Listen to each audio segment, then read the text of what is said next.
स्वागत है आपका इस वीडियो में। और इस वीडियो में हम पढ़ रहे हैं क्लास टेंथ का हिस्ट्री का चैप्टर नंबर 2। इसके पहले 4 वीडियोस किए मैंने इस चैप्टर के ऊपर। इस वीडियो में हम पढ़ रहे हैं टॉपिक नंबर 6, जिसका नाम है the communist movement and Vietnamese nationalism.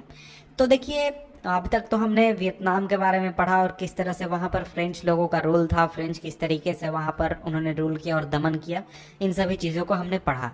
लेकिन अब हम देखने वाले हैं कि जो कम्युनिस्ट रूल आया या फिर कम्युनिस्ट मूवमेंट हुआ उसके बारे में हम देखने वाले हैं कि वो किस तरीके से आया और किस तरीके से कम्युनिस्ट रूल आपका वियतनाम पर हावी हुआ या फिर वियतनाम पर लागू हुआ। तो इस चीज़ को हम पढ़ेंगे टॉपिक नंबर 6 में। तो आइए हम शुरुआत करते हैं टॉपिक नंबर 6 को। टॉपिक नंबर 6 है हमारा the communist movement and Vietnamese nationalism. तो देखिए, इसको हम शुरुआत करते हैं। The great depression of 1930s had a profound impact on Vietnam. The prices of rubber and rice fell, leading to rising rural debts, unemployment, and rural uprisings, such as in the provinces of Ne and Ha Tin। तो देखिए, जो great depression था 1930 का, तो इसको आपने पढ़ा होगा, आपने क्लास 9th में आपने पढ़ा होगा हिटलर का चैप्टर। तो उसमें आपने पढ़ा होगा कि जो हिटलर के आने से पहले 1930s में डिप्रेशन आया था, उसने जर्मनी को बहुत ज़्यादा प्रभावित किया था। उसके साथ साथ उसने यूएसए को प्रभावित किया था और बहुत ही दूसरे देशों को प्रभावित किया था। और उससे प्रभावित होने वाले देशों में वियतनाम भी था, जहां पर वियतनाम बहुत ही बुरी तरह से प्रभावित हुआ था। उसका रीज़न ये था कि जो डिमांड था वो बहुत ही गिर गया, किन चीज़ों का, राइस का और रबर का, जिनका कि मेनली उत्पादन वियतनाम में हुआ करता था। और जो रूरल एरियाज में रहने वाले लोग थे, उनकी पूरी एक तरीके से जीविका या फिर हम इकोनॉमी पूरी तरीके से कह सकते हैं कि इन्हीं 2 चीज़ों पर डिपेंडेंट थी। इसके अलावा भी चीज़ें थी। तो देखिए, जब इन चीज़ों का जो प्राइस था वो काफ़ी ज़्यादा गिर गया और इनका डिमांड काफ़ी ज़्यादा कम हो गया, तो इस वजह से जो गांव में रहने वाले लोग थे, उनके ऊपर जो कर्ज, किसान थे और दूसरे लोग थे, उनके ऊपर कर्ज काफ़ी ज़्यादा बढ़ गया। उसके अलावा अनएम्प्लॉयमेंट की समस्या बहुत ही ज़्यादा बढ़ गई और गांव में जो अपराइजिंग्स बहुत ही ज़्यादा होने लगे, यानी विद्रोह हम कह सकते हैं कि होने लगे। और इनमें से कुछ प्रोविंसेस थे जो कि बहुत ही ज़्यादा एक तरीके से हम कह सकते हैं अपराइजिंग के मामला में बहुत ही एक्टिव थे। उनमें से 2 खास हैं, पहला है ने आन और दूसरा हा तिन। तो देखिए, ये जो प्रोविंसेस थे, these provinces were among the poorest and had an old radical tradition and have been called the electrical fuses of Vietnam. When the system was under pressure, they were the first to blow। तो देखिए, तो ये जो provinces थे, ये दोनों provinces Vietnam के सबसे पुअरेस्ट प्रोविंसेस में आते थे। और इनका जो एक तरीके का रेडिकल ट्रेडिशन रहा ही था। रेडिकल ट्रेडिशन का मतलब यहाँ पर यह हुआ कि देखिए, जो लेफ्टवादी लोग होते हैं या फिर जो लेफ्टवादी विचारधारा रखते हैं और उस तरीके से सोसाइटी के प्रॉब्लम्स को सॉल्व करने की कोशिश करते हैं, तो उनको रेडिकल थिंकिंग वाले लोग हम कहते हैं सिंपली वर्ड में। तो देखिए, इंडिया में भी आप देखेंगे जो माओवादी हैं, जो कि आपके नक्सलवादी हैं, तो उनको हम रेडिकल कहते हैं। तो बिल्कुल वही स्थिति थी वियतनाम में भी। तो वहाँ पर ये जो 2 प्रोविंसेस थे, यहाँ पर इस तरीके के विचारधारा के लोग रहते थे और यहाँ पर सबसे पहले विद्रोह होता था अगर किसी भी तरीके का प्रॉब्लम आता था पूरे वियतनाम में। इसीलिए वहाँ पर एक तरीके का जलती चिंगारी कहा जाता था वियतनाम का, कि अगर वियतनाम में कुछ भी होगा तो सबसे पहले विद्रोह या फिर किसी भी तरीके का प्रदर्शन कहाँ पे होगा, तो इन 2 प्रोविंसेस में होगा। The French put this uprising down with great severity, even using flame to burn demonstrators. तो देखिए, जो फ्रेंच लोग थे, फ्रेंच शासनकाल के दौरान उन्होंने इन इलाकों में जो अपराइजिंग्स हुए उनको दबाने के लिए बहुत ही क्रूर तरीके अपनाए।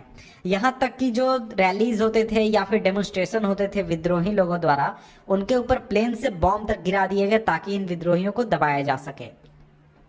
In February 1930, Ho Chi Minh brought together competing nationalist groups to establish the Vietnamese Communist Party, जिसका वियतनामीज में नाम था वियतनाम कोंग सांग Dang.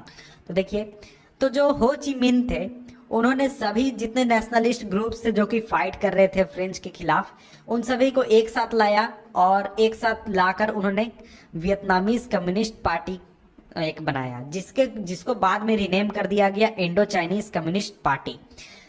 He was inspired by the militant demonstration of the European Communist Parties। और जो हो ची मिन थे, वो यूरोप में होने वाले जितने भी देश, यूरोप में जितने भी देश थे जहाँ पर कम्युनिस्ट पार्टी का जो एक तरीके का हम क्या कह सकते हैं हथियारों के साथ जो विरोध करते थे या फिर अपराइजिंग करते थे, उनसे वो काफ़ी ज़्यादा प्रभावित थे और वो भी चाहते थे कि सशस्त्र विद्रोह होना चाहिए और सशस्त्र विद्रोह के जरिए फ्रेंच रूल का विरोध करना चाहिए। इस बात से वो काफ़ी ज़्यादा प्रभावित थे। In 1940, Japan occupied Vietnam as part of its imperial drive to control Southeast Asia. So nationalists now had to fight against the Japanese as well as the French. The League for the Independence of Vietnam, which came to be known as Viet Minh, fought the Japanese occupation and recaptured Hanoi in September 1945. The Democratic Republic of Vietnam was formed and Ho Chi Minh became chairman. तो देखिए 1940 में जब second world war चल रहा था उस दौरान Japan इस एरिया को कैप्चर कर लिया उसने। तो आपको एक बैकग्राउंड थोड़ा सा बता दूं कि जापान जो था काफ़ी मजबूत देश था उस समय में और उसने आधा चाइना कैप्चर कर लिया था। उसके अलावा साउथ ईस्ट एशिया में आपका वियतनाम और इंडो चाइना रीजन को कैप्चर कर लिया था उसने और उसका इरादा ये था कि वो पूरे साउथ ईस्ट एशिया को कैप्चर करना चाहता था। तो जब जापान यहाँ पर आया, यानी कि जो वियतनाम रीजन था वहाँ पर आया, तो वहाँ पर पहले से जो कम्युनिस्ट लोग थे और जो फ्रेंच लोग थे, इन दोनों के बीच में फाइट चल रही थी। तो जापान आया, उसने फ्रेंच लोगों को तो एक तरीके से पीछे ढकेल दिया या फिर डिफीट कर दिया। लेकिन इसी दौरान जो कम्युनिस्ट लोग थे या फिर जो नेशनलिस्ट लोग थे, जो वियतनाम के लोग थे, जो विद्रोह कर रहे थे, उन्हें जापानीज के साथ साथ भी फाइट करना पड़ता था और इसके साथ साथ फ्रेंच जो आर्मी थी उसके साथ भी फाइट करना पड़ता था। और इसके बाद जो league for the independence of Vietnam एक तरीके का समूह बना था जिसे कि वियत मिन भी कहा गया, इसने जापानीज ऑक्यूपेशन के साथ फाइट किया और 1945 में जब सेकेंड वर्ल्ड वॉर खत्म हुआ तब उसने हनोई को रिकैप्चर कर लिया और इसके बाद इसी तरीके से डेमोक्रेटिक रिपब्लिक ऑफ वियतनाम बना और हो ची मिन को इसका चेयरमैन बनाया गया। तो कम्युनिस्ट देश इसी तरीके से काम करते हैं, वहाँ पर जनरली शायद क्या कहते हैं रूलर नहीं होते हैं। तो कम्युनिस्ट पार्टी का उन्हें मेरा मतलब है प्रेसिडेंट बनाया गया था। और इसके बाद topic number 6.1 the new Republic of Vietnam. The new republic faced a number of challenges. The French tried to regain control by using the Emperor Bao Dai as their puppet. Faced with the French offensive, the Viet Minh were forced to retreat to the hills. After 8 years of fighting, the French were defeated in 1954 at Dien Bien Phu. तो देखिए जो French लोग थे जो Vietnam के लोग थे वो उन्होंने एक तरीके का अपना रूल तो कायम कर लिया, लेकिन जो नया रिपब्लिक बना उससे बहुत तरीके के चैलेंजेस भी फेस करने पड़े। जो फ्रेंच लोग थे उन्होंने ट्राई किया कि वो फिर से कंट्रोल पूरे वियतनाम पर कर लें और इसके लिए उन्होंने वहाँ का जो एम्परर था बाओ दाई उसको एज अ पपेट यूज़ किया या फिर हम कह सकते हैं क्या कहते हैं अपना चेला के रूप में या फिर क्या कहते हैं उस वर्ड को कि अपना आदमी के रूप में उसने यूज़ किया वहाँ के एम्परर को। और जो फ्रेंच आर्मी थी उसने काफ़ी ऑफेंसिव एक तरीके से अटैक किया इन वियत मिन लोगों पर, यानी जो कम्युनिस्ट लोग फाइट कर रहे थे, वहाँ का नेशनलिस्ट लोग फाइट कर रहे थे। तो इस वजह से जो कम्युनिस्ट लोग थे या फिर जो वियत मिन के जो सोल्जर्स थे उन्हें पहाड़ों में जाकर छिपना पड़ा और भी दूसरे इलाकों में जाकर छिपना पड़ा। और इसके बाद करीब 8 वर्षों तक ये फाइटिंग चलती रही और 8 वर्षों के फाइटिंग के बाद जो फ्रेंच आर्मी थी उसको वियत मिन के लोग डिफीट करने में पॉसिबल हो पाए 1954 में डियन बियन फू में। इसके बाद आगे बढ़ते हैं। The supreme French commander of French armies general Henri Navarre had declared confidently in 1953 that they would soon be victorious. But on 7 May 1954, the Viet Minh annihilated and captured more than 16,000 soldiers of French Expeditionary Corps. The entire commanding staff, including a general, 16 colonel and 1,749 officers, were taken prisoner. तो देखिए जो French commander था, supreme French commander Vietnam में, उसने ये declare किया था कि 1953 में कि हम बहुत ही जल्दी पूरा युद्ध जीतने वाले हैं और पूरा वियतनाम हमारे कब्जे में होगा। लेकिन 7 मई 1954 में जो वियत मिन के जो सोल्जर्स थे, उसके जो मेंबर्स थे, उन्होंने 16,000 फ्रेंच सैनिकों को कैप्चर कर लिया। और इसके अलावा एक जनरल, 16 कर्नल्स और 1749 ऑफिसर्स, एक पूरे कमांडिंग दस्ते को उन्होंने कैप्चर कर लिया और प्रिजनर के रूप में अपने पास कैद कर लिया। In the peace negotiations in Geneva that followed the French defeat, the Vietnamese were persuaded to accept the division of country. North and South were split. Ho Chi Minh and Communists took power in the north while Bao Dai's regime was put in power in the south. तो जब जो French लोग थे वो युद्ध हार गए, उसके बाद पीस नेगोशिएशंस होने लगे जेनेवा में, और वहां पर वियतनामीज लोगों को एक तरीके से उन पर दबाव बनाया गया, उनको फोर्स किया गया कि वो कंट्री को 2 हिस्सों में करें और उसी रूप में एक्सेप्ट करें। यानी कि 2 कंट्रीज बनेंगे, कौन कौन से? नॉर्थ वियतनाम और साउथ वियतनाम। और जो हो ची मिन थे और जो कम्युनिस्ट पार्टी थी उसने कंट्रोल हासिल किया नॉर्थ वियतनाम में, और वहीं जो वहाँ का एम्परर था बाओ दाई, उसने पावर हासिल किया साउथ रीजन में। तो इस तरीके से 2 देशों का निर्माण हुआ, नॉर्थ वियतनाम और साउथ वियतनाम।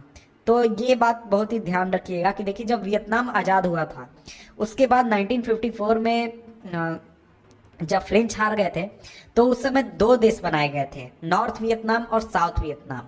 और उसके बाद जो 20 सालों तक 25 सालों तक युद्ध चला था, वो युद्ध चला था वियतनाम के एकीकरण को लेकर, यानी वियतनाम को एक कंट्री बनाने को लेकर। दूसरी तरफ से लोग चाहते थे, कम्युनिस्ट लोग चाहते थे कि हम पूरे वियतनाम को अपने में शामिल कर ले, और इधर जो एम्परर था वो चाहता था कि हम पूरे वियतनाम को अपने में शामिल कर ले, पूरे वियतनाम पर हमारा कंट्रोल हो। This division set in motion a series of events that turned Vietnam into battlefield, bringing deaths and destruction to its people as well as the environment. The Bao Dai regime was soon overthrown by a coup led by Ngo Dinh Diem. Diem built a repressive and authoritarian government. Anyone who opposed him was called a communist and was jailed and killed. Diem retained Ordinance 10, a French law that permitted Christianity but outlawed Buddhism. His dictatorial rule came to opposed by broad opposition united under the banner of National Liberation Front. तो देखिए ये जो division हुआ इसके बाद बहुत ही ऐसे चीज हुए जिसके वजह से वियतनाम एक बैटल फील्ड के रूप में बन गया, जिसने वहां पर बहुत ही ज्यादा मौतें एक तरीके से लाई और बहुत ही ज्यादा डिस्ट्रक्शन लाया वहां के लोगों के लिए भी और वहां के इन्वायरमेंट के लिए भी। जो बाओ दाई रेजिम थी, यानी जो इम्परर था वहाँ का, उसे बहुत ही जल्दी ओवरथ्रो कर दिया गया एक coup करके, जिसको क्या कहते हैं लीड कर रहा था कौन? गो दिन दिएम। तो ये जो दिएम था इसने एक तरीके का दमनकारी रोल वहाँ पर स्थापित किया वियतनाम में, जो साउथ वियतनाम था वहाँ पर दमनकारी रोल उसने स्थापित किया। कोई भी जो भी उसे अपोज करता था उसे कम्युनिस्ट कह दिया जाता था और कह दिया जाता था कि ये देश का विरोधी है, और उसे जेल में डाल दिया जाता था या फिर उसे मार दिया जाता था। इसके अलावा जो दिएम था उसने ऑर्डिनेंस 10 को भी बना कर रखा, एक ऐसा कानून जो कि फ्रेंच द्वारा लागू किया गया था। इस कानून के अंदर क्रिश्चियनिटी को अलाउ किया गया था, लेकिन जो बुद्धिज्म धर्म था, बुद्धिज्म को एक तरीके से मनाही था कि आप बुद्धिज्म को फॉलो नहीं कर सकते हैं। His dictatorial rule came to be opposed by broad opposition. तो देखिए उसका जो डिक्टोरियल रूल था यानी डिक्टेटरशिप था उसको बहुत ही ज़्यादा अपोज किया गया। उसके लिए एक संगठन बना जिसका नाम था national liberation front. With the help of Ho Chi Minh government in the north, the NLA fought for the unification of the country. तो देखिए हो ची मिन गवर्नमेंट जो था नॉर्थ रीजन में, नॉर्थ वियतनाम में, उसके हेल्प से जो नेशनल लिबरेशन फ्रंट था आपका साउथ रीजन में, उसने कंट्री के यूनिफिकेशन के लिए फाइट शुरू किया। यानी कि नॉर्थ साउथ को अलग अलग ना करके एक में शामिल करके और उन्हें एक कंट्री बनाने के लिए। तो देखिए यहाँ पर बॉक्स 2 है, यहाँ पर आप पढ़ेंगे तो आपको क्या कहते हैं फ्रेंच किस तरीके से हारे थे इसके बारे में आपको पता चलेगा। आप चाहे तो इसे पढ़ सकते हैं, मैं इसे नहीं पढ़ा रहा हूँ क्योंकि ये उतना इंपॉर्टेंट नहीं है। अब आगे बढ़ते हैं। तो यहाँ इमेजेस भी आप देख सकते हैं, सप्लाईज दिया जा रहा था किस क्या कहते हैं वियतनामी सोल्जर्स को और कैसे दिया जाता था। यहाँ पर हो ची मिन के बारे में ये भी आप पढ़ सकते हैं। अब आगे बढ़ते हैं। The US watched this alliance with fear. Worried about communists gaining power, it decided to intervene decisively sending in troops and arms. तो देखिए यूएसए जो था वो इस चीज़ को काफ़ी दूर से देख रहा था, काफ़ी ध्यान से देख रहा था, और वो काफ़ी डरा हुआ था कि कहीं पूरे वियतनाम पर कम्युनिस्ट लोगों का कब्जा ना हो जाए। और अगर ऐसा हो गया तो हो सकता है कि आसपास के जितने भी देश हैं वहां पर भी कम्युनिस्ट रूल पहुंच सकता है, कम्युनिस्ट रूल वहां पर स्थापित हो सकता है। तो इस बात से जो अमेरिका था वो काफ़ी डरा हुआ था, और इस वजह से अमेरिका ने वहां पर ज़्यादा सैनिक भेजने का फैसला लिया और ज़्यादा वहां पर हथियार भेजने का फैसला लिया। तो इसके बाद हम नेक्स्ट टॉपिक पढ़ते हैं। नेक्स्ट टॉपिक है 6.2 the entry of the US into the war. तो यूनाइटेड स्टेट्स युद्ध में आ गया। अब क्या हुआ? US entry into the war marked a new phase that proved costly to the Vietnamese as well as to the Americans. From 1965 to 1972, over 34 lakhs 3,100 US services personnel served in Vietnam. 74-84 were women, even though US had advanced technology and good. तो देखिए यहाँ पर simply ये बताया जा रहा है कि यूएस जो है जब युद्ध में आया, वियतनाम के युद्ध में, तो वियतनाम के लोगों के लिए भी ये काफ़ी ज़्यादा एक तरीके से घातक था। इसके साथ साथ अमेरिकन के लिए भी काफ़ी ज़्यादा घातक हुआ।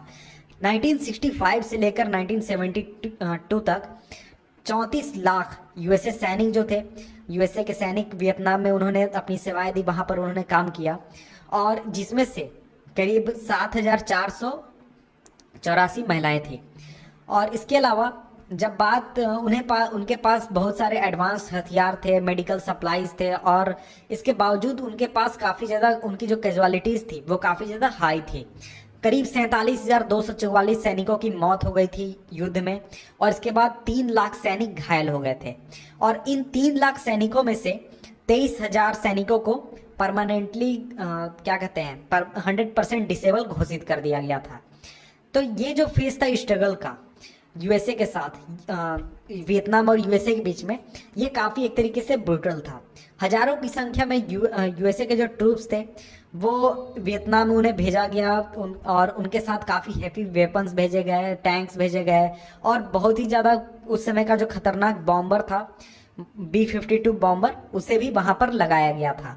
और इसके अलावा बहुत ही बड़ी संख्या में अटैक्स किए गए थे और केमिकल वेपन्स का यूज़ किया गया था।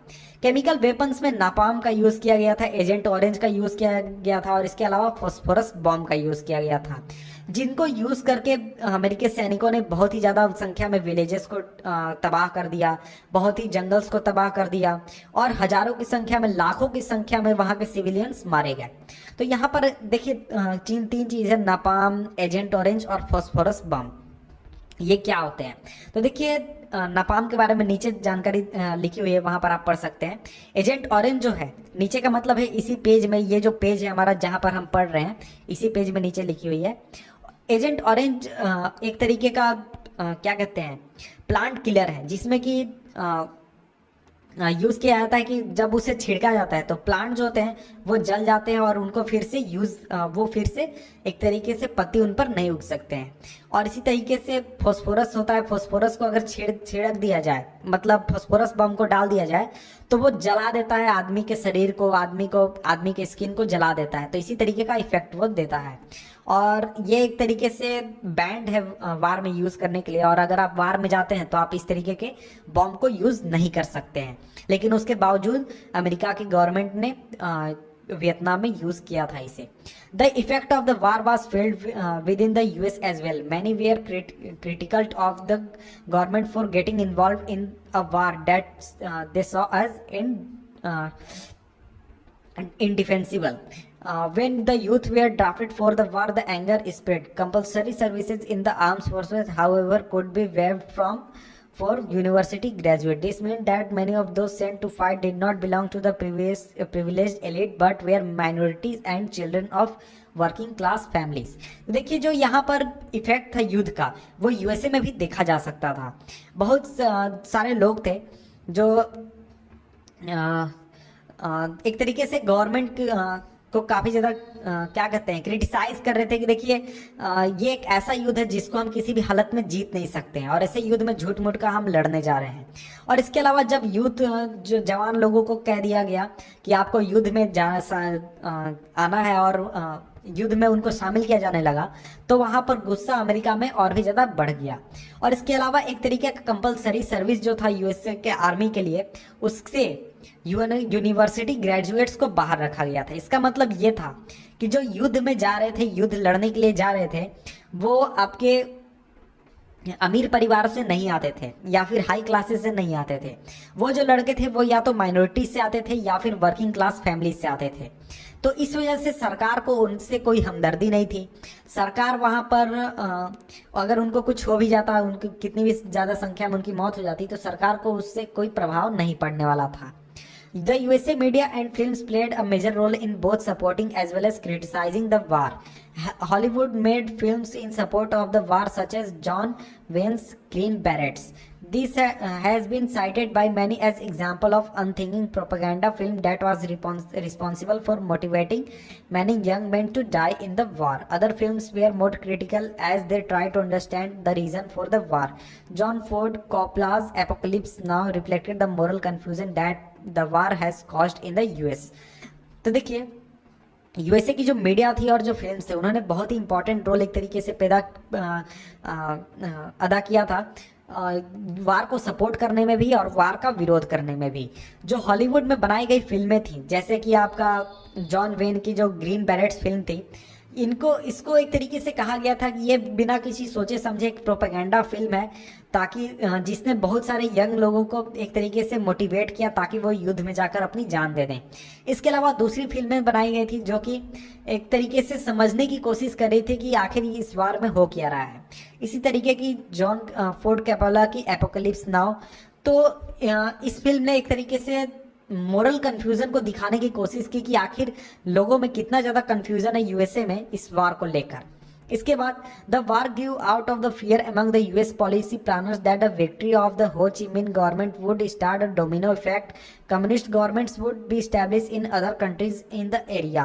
They underestimated the power of nationalism to move people to action, inspire them to sacrifice their home and family, live under horrific conditions and fight for independence. They underestimated the power of a small country to fight the most technologically advanced country in the world. तो देखिए जो USA के policy makers थे, यानी USA के जो policy बनाते थे, वो इस बात से डरे हुए थे कि अगर हो ची मिन गवर्नमेंट जो है नॉर्थ रीजन में अगर वो जीत जाती है तो उसका एक डोमिनो इफेक्ट होगा। इसका मतलब यह हुआ कि आसपास के जितने भी देश है वहां पर भी कम्युनिस्ट गवर्नमेंट एक तरीके से आ जाएंगी और पूरा इलाका जो है वो कम्युनिस्ट हो जाएगा। तो इस वजह से उन्होंने अपने फोर्स ज़्यादा संख्या में भेजे ताकि कम्युनिस्ट गवर्नमेंट वहां पर इस्टेब्लिश ना होने पाए।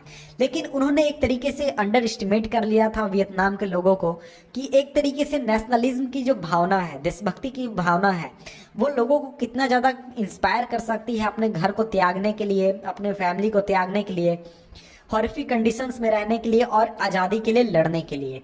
और उन्होंने अंडर एस्टिमेट कर लिया एक स्मॉल कंट्री के पावर को कि वो वर्ल्ड के मोस्ट टेक्नोलॉजिकली एडवांस कंट्री से भी लड़ सकती है। तो इसके बाद हमारा टॉपिक है topic number 6.3। Topic number 6.3, the Ho Chi Minh Trail. The story of the Ho Chi Minh Trail is one way of understanding the nature of the war that the Vietnamese fought against the US. It symbolizes how the Vietnamese used their limited resources to great advantage. The trail and an immense network of footpaths and roads was used to transport men and materials from north to the south. The trail was improved from the late 1950s. From 1916, about 20,000 North Vietnamese troops came south each month on this trail. तो देखिए ये जो हो ची मिन trail था, यानी हो ची मिन रास्ता था, वहाँ पर इसका यहाँ पर इमेज दिया गया, देख सकते हैं किस तरीके से रास्ता था। ये आपको समझना होगा कि जो वियतनामीज जो यूएसए के साथ फाउट करने के लिए उन्होंने यूज़ किया था, ये रियली में यूज़ पहले ही से हो रहा था। और ये एक तरीके से दिखाता है कि वियतनामीज लोगों ने अपने लिमिटेड रिसोर्सेज को कितनी अच्छी तरीके से यूज़ किया था और कितनी सोच समझदारी के साथ यूज़ किया था।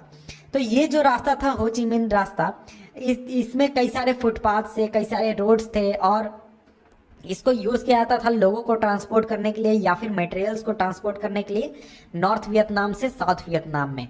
और इस रास्ते को इम्प्रूव किया गया था 1950s में, और 1960s के बाद करीब 20,000 नॉर्थ वियतनामी सैनिक हर महीने इस रास्ते के जरिए साउथ वियतनाम में आते थे।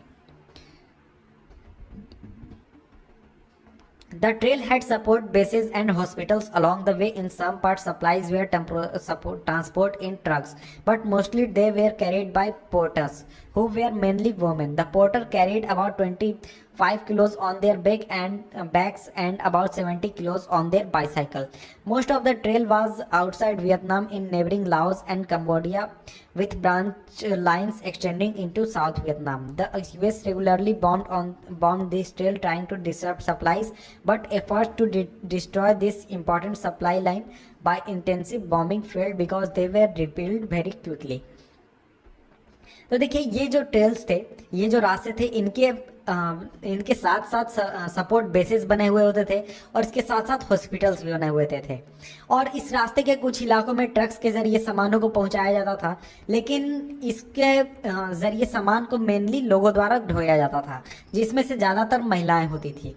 एक महिला हो अगर कोई सामान ढो रही है, सामान एक जगह से दूसरी जगह पहुंचा रही है, तो वो 25 किलो तक अपने पीठ पर बांधकर सामान को ले जाती थी, या फिर अगर वो बाईसाइकिल के जरिए जा रही है तो वो 70 केजीज तक वो अपने एक महिला या फिर एक पुरुष जो भी सामान ले जा रहा है वो ले जाता था।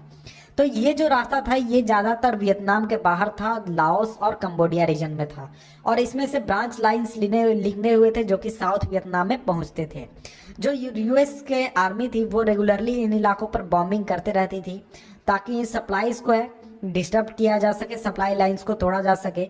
लेकिन इसको डिस्ट्रॉय करने का जो एफर्ट था उसको एक तरीके से उन्होंने फेल कर दिया वियतनामीज लोगों को।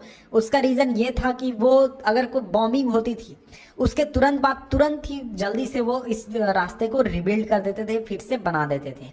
तो यहाँ आप इमेज में देख सकते हैं कि इमेज में ये जो हो ची मिन रास्ता है किस तरीके से नॉर्थ वियतनाम से आता है और सभी जगहों पर ये निकलता है। तो यहाँ देख सकते हैं कि सभी साउथ वियतनाम के अलग अलग इलाकों में ये जाता है और सभी जगहों पर जहाँ पर ये सैनिक नॉर्थ वियतनाम से आने वाले सैनिक जाकर फाइट करते थे।